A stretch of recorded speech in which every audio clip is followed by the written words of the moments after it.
Hi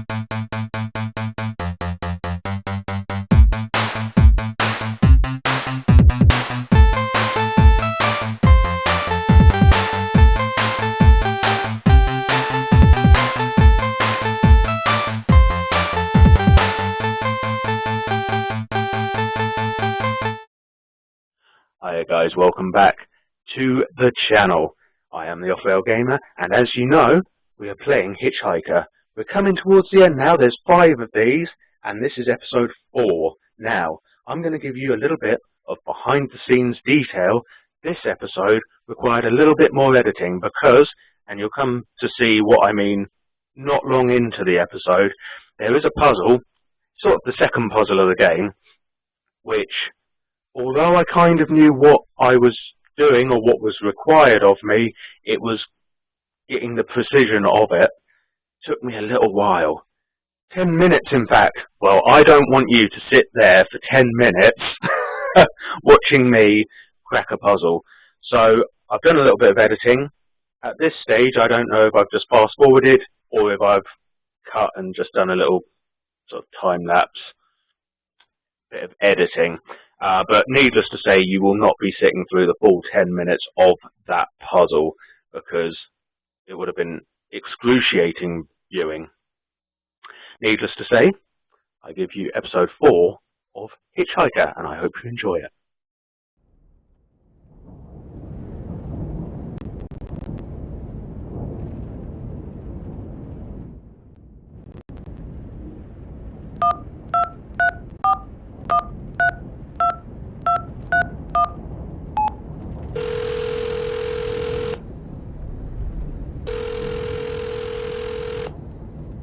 Hello.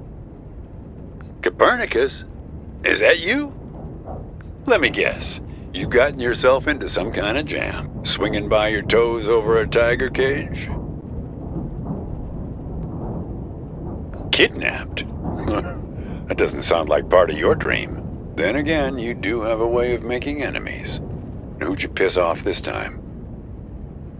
I sincerely doubt that. The fact that I'm hearing your voice now suggests otherwise. Don't mess with him, kid. He's the final gatekeeper. Way too strong. You need to learn the spell first, before you can go up against him. Hey, if I knew it, I'd tell you. Speaking of which, did you find the box, Copernicus? Have you opened it yet? Figure out a way to open that box, Copernicus. Inside, you'll find out who you really are.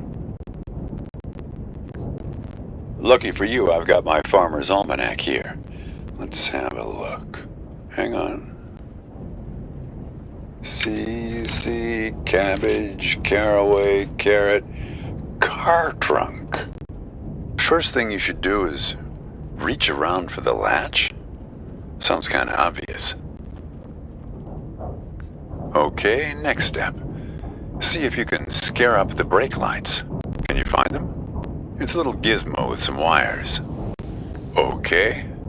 Yank on the wires and try to pull the lights into the trunk with you. Got them? What color are the lights? We need a green light, kid. A steady green light. That's the way forward. Gotta run now. Good luck to you, kid.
ما أدري شو تسوي بسيارتي، بس من خبرتي بهذا المكان راح تسح بعدين. English. آسف، ما أدري هاي مو صدق، بس أنا أشعر بيه كاني من صدق حاجة سعر. كل شيء هنا إلها دلالة رمزية، السترن، الجير ولا القرن على الدشبول. إيه معود على كيفك، أريد أوقف.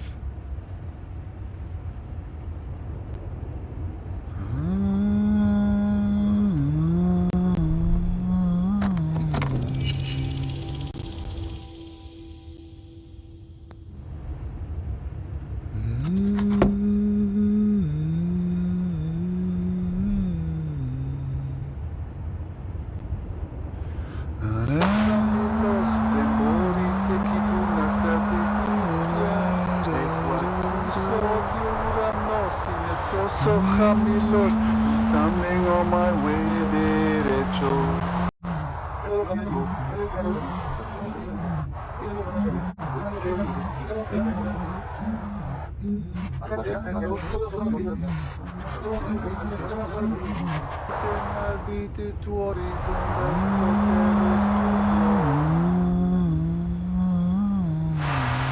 And I lost my memory on the only way over to nowhere.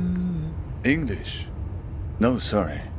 I could of course back in the real world, but it doesn't seem to have come with me into this place. To me, this sounds like Arabic. I guess it depends on one's perspective.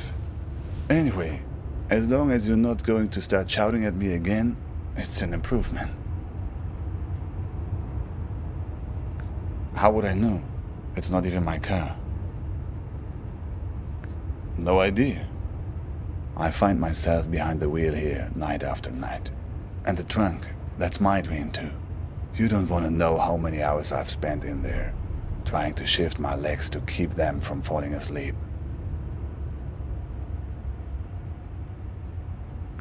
What do you mean? Whose guard? Yours?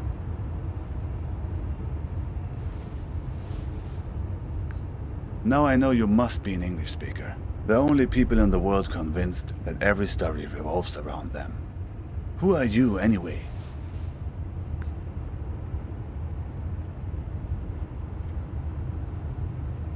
I'm not sure, actually. But here, it's funny. On this highway, everybody calls me Al-Shatir.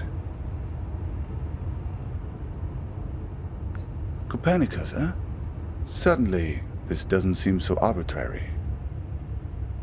Never heard of Ibn al-Shatir? A famous astronomer. I guess you don't learn about him in your schools. One of the forefathers of astronomy, in many ways a predecessor to... Yes, that's right. Copernicus, Al-Shatir. Two iconoclasts from different lands who challenged the belief that the sun revolves around the earth. Two dreamers who had the conviction that their unique consciousness is not the only thing in the center of the universe. Maybe you're not just part of my story, like I'm not part of yours. You were trapped in the trunk, where I've been many times. It's like you've wandered into my dream, and I've wandered into yours. How should I know? Somehow the streams have crossed. Disturbance in space-time continuum.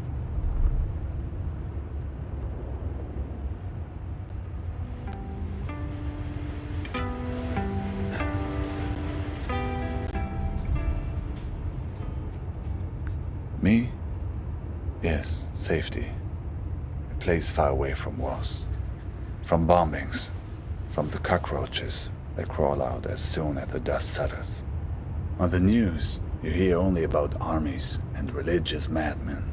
But it's the gangsters that drove me away. They're the ones who did this to me. The El Mahdi army. They called themselves an army anyway. They were looking for my brother-in-law. because he worked as a translator for the US military. Neighbors warned us we should move, and so we did, twice. Yes, twice. No sooner had we moved the first time than neighbors started telling us that we should move again, that there were people looking for us. By this point, we already felt a bit like exiles, and once you're an exile, you never stop being one. The hard part will always be leaving our first house. That's the house I grew up in. The backyard where we used to sit and tell stories, where we would pick oranges from our own orange tree.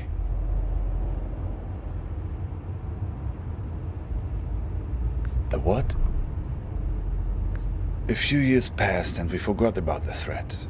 Life had returned to normal, and that's when they came back and picked me up. 2 days later, when I woke up in a Baghdad hospital, I found out that they dumped me off there and told the hospital that I'd hurt myself in a work accident. Yes, after that, I couldn't stay.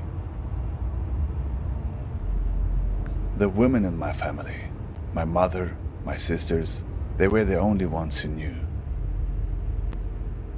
I got on a plane to Istanbul, where my cousin lived. He took me to Izmir, where the smugglers are. They're easy to find. I bought a space on a vessel, headed to Mytilene, Greece, the closest harbor in Europe.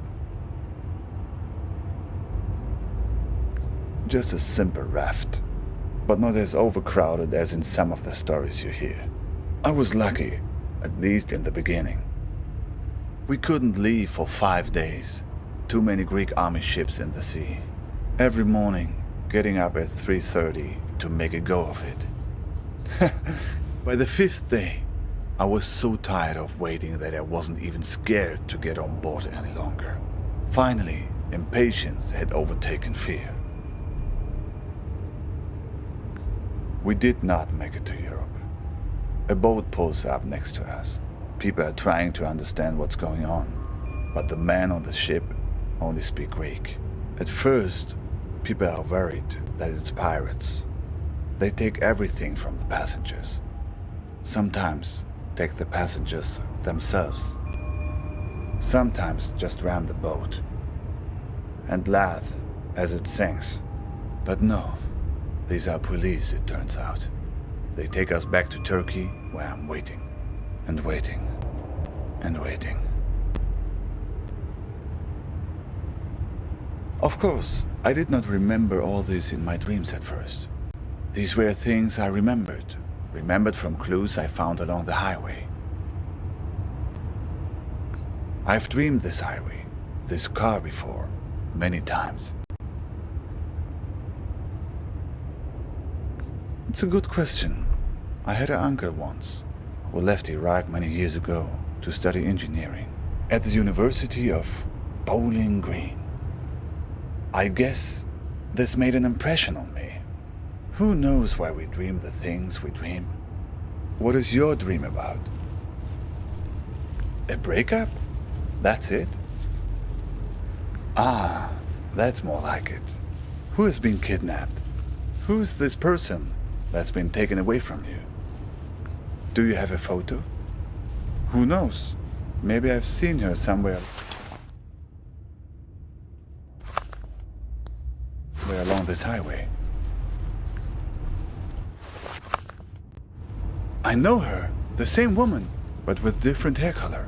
I just saw her at the gas station a few miles back. A decoy? What kind of game are you playing here? I pulled in there because I was worried about engine trouble. Yes, that's right. There was a scene there at the gas station. She was being questioned by 2 men. She seemed to be explaining herself, pointing at the empty passenger seat in her car. They didn't really seem interested in her, though. They were more interested in the empty car seat. Not exactly. There was a lot of pointing at the passenger seat in her car and shrugging. It seemed they'd lost something. Or someone. The leader, He seemed very unhappy. A guy in an orange vest. A trap? So they were looking for you? Sounds like getting in my dream. Getting in the trunk. May have saved your neck. No, I didn't get a look. I just heard one strange thing they said. That they were looking for a guy with 8 fingers. They were going to find him. Something like that. 8 fingers. 8 digits maybe. Uh-huh. And you wouldn't happen to have a strange blue box with you, would you? That was the other thing they mentioned. They have the key, but don't want the box opened. No, I didn't get a look. Say, have you noticed how many tumbleweeds there are suddenly? I don't know, but the weather also seems to be turning suddenly. Turn on the radio and see if you can find a weather report. My God! Get that thing off the window! Get it off! Get it off!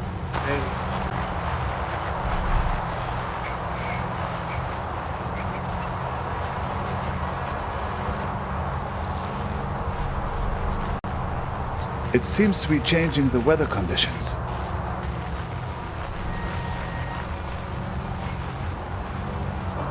Dr. Zest presents Interstate Riddle Hour. Dr. Zest, the Central Valley's favorite raisin cola, welcomes you to a daily hour of suspense and suddenly it's sunny. Shedding a green skin, rusty scales. It's not working. They're stuck to the car. We need some other kind of weather to get clear of them.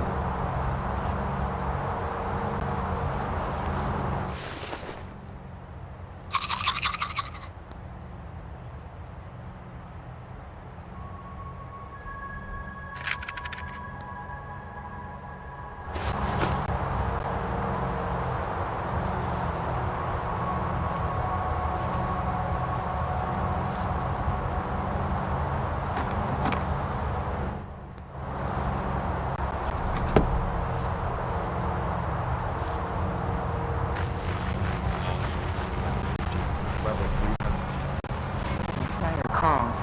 5G catalyzes new markets from autonomous transport, artificial intelligence, and high-definition streaming media.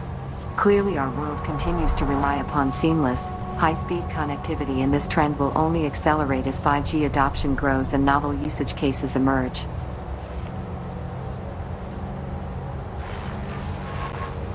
Level 3,000. Looks like tornado conditions now. Look, the tornado.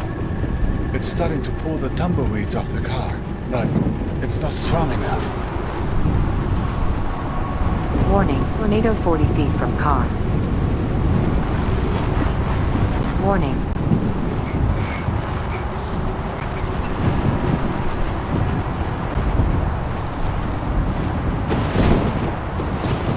Warning, tornado 60 feet from car.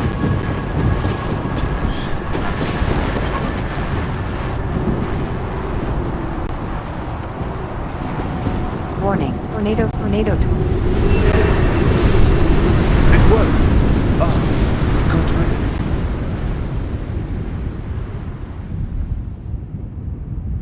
Look, that was very strange, even for this place. I don't know. It seemed they were spying, searching for something. Did you notice? What do you know about these guys, the ones who are after you?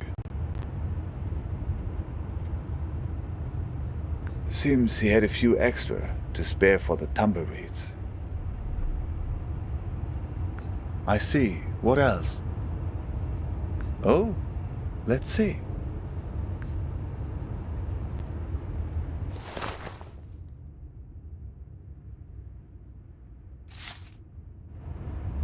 Balkan tours? Not directly, no. but I've heard about them. From a guy in Istanbul I met. He had made it through to Europe, but then had come back to get his family. But that's another story. He had come across this Balkan on his way back from Serbia. He warned everyone about them who would listen. Apparently, they had a charitable program to help refugees, promising to help them. But no one who accepted their help was ever seen from again. People just disappeared. And it wasn't just people in the refugee community either. Tourists too. There were strange stories. I only heard bits and pieces, nothing very clear. Mirrors, rooms full of mirrors. People losing their minds and never coming back. Yes, people who were heading from Turkey into Croatia and Serbia were being warned about it. Watch out for mirrors. Rooms full of mirrors. Rooms full of ice. Well, my friend, I think right now the best thing you can do is run for safety. They probably have a good beat on your location, assuming the tumbleweeds were on their payroll. Make no mistake, these guys are dangerous. Well, we've all been in a dream we've wanted to wake up from, but couldn't, right? Let's just say there are people who thrive on that fear and have ways of keeping you from waking up. Exactly. What did you do to these guys anyway? Why you? Right. Where did you get the box? They must be worried about what's inside. Worried it will expose them, all the things they have done, to her and to all the other people they've hurt. I wish I knew. Even if I make it to my destination, I'm still not home. That's what it means to be an exile.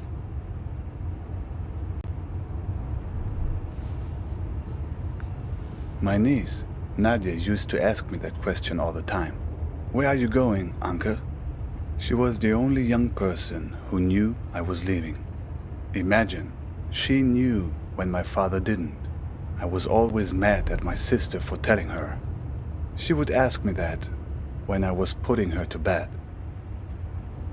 The only thing you can tell when a person that young asks you a question like that at bedtime. I told her the truth. Not the truth, but the truth wrapped in the blanket of a story.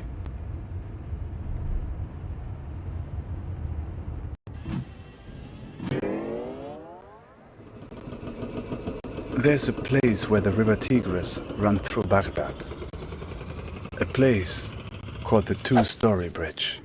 When I was a kid, I would go fishing there and look out at the water and wonder where it all led.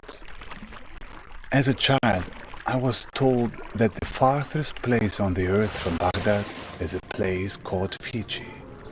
I would train my eyes on the horizon and imagine that all the water led there, to the point where the sky met the earth. To my child's mind, Fiji was the place where the sky touches the earth. These people of Fiji, they must be very tolerant people to live in such a place where one has to stoop over at all times and can never stand up straight. Eventually, they resolved to leave and find a new home where the sky was farther from the earth, where the pandanus tree can grow high enough to be woven. So, they left this land right under the sky, leaving behind those people so old and bent that they no longer cared to stand up straight. The other Fijians gradually moved away from the edge of the world, and the sky got a little higher, and then they found a marvelous place. It was fertile and lush, with excellent weather, an orange tree for every backyard. But there was one problem: earthquakes. Terrible earthquakes. as frequent as rains during the springtime in this country. All because the sky was still close to the earth. When there's thunder, it echoes off the roof of the sky and causes the ground to break. But the Fijians adjusted. They built their entire civilization out of rubber. Rubber houses with rubber beds that would sway during the quakes, with rubber restraints that would hold the sleeping Fijians tight while they dreamed.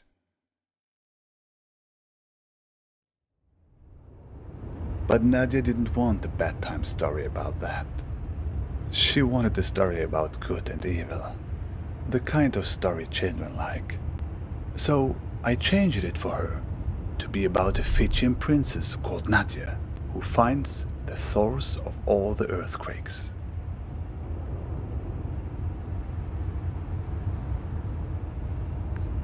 So Nadia finds a dragon hiding under the earth. A dragon with a splinter in its toe, whose terrible roaring causes the earth to break. Nadia slays the dragon and saves the people by uttering a magic spell. Gonothi se auton. Gonothi se auton. It's actually Greek. Rolls right off the tongue, no? Okay, that was interesting. Can you say that again? Or the mirror eyes closed? Seems like it. And look, that's not the spell's only power. The card. There's a phone number on it now.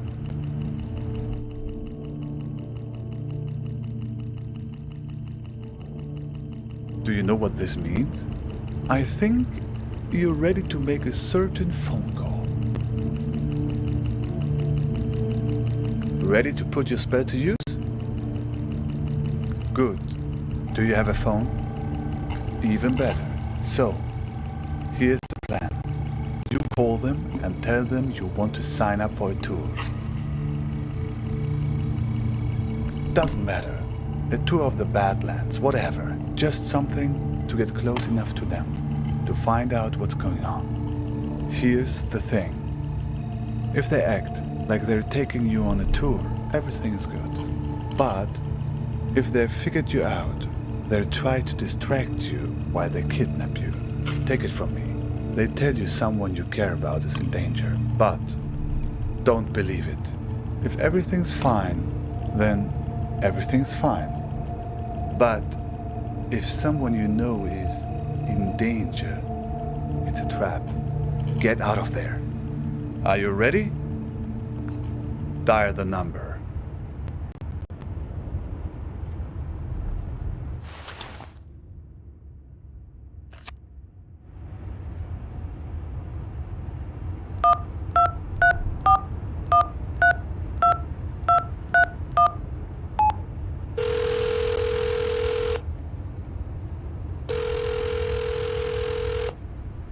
Yeah. Yep, what can I help you with? That's a big park. You near the Argus gas station on Route 90? Alright, I'll pick you up in an hour. You don't have a car, do you? Just guess from your voice. So, see you in an hour. Don't worry about that. I'll be waiting for you once you land.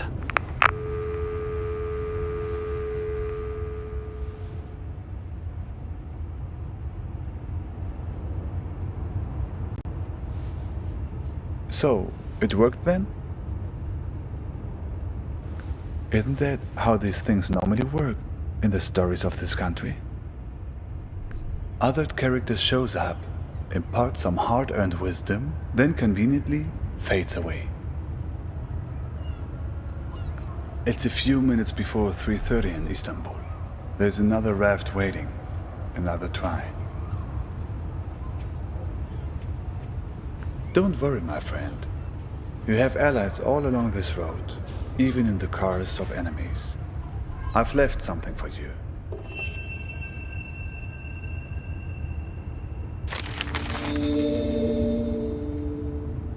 Hey, sorry I haven't written in a while.